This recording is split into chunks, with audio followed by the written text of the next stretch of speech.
Kalau dia ada idea, I akan buat idea dia much better. Lebih memudahkan ke? Salah. Tengok hari. Diorang ada go back and forth.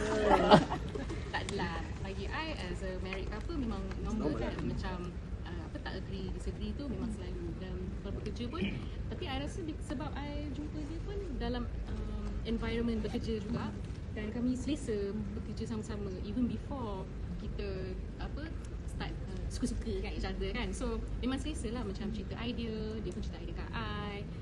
Macam contohnya lah, macam tiba kita buat cerita hantu macam tu kan. So dia boleh cerita dengan I macam, I nak buat cerita macam ni. So for me it's macam agak dream come true. Ada partner yang memahami kerjaya I dan also boleh brainstorm together ideas kan. So kalau I ada idea, dia akan buat idea I better. Kalau dia ada idea, I akan buat idea dia much better.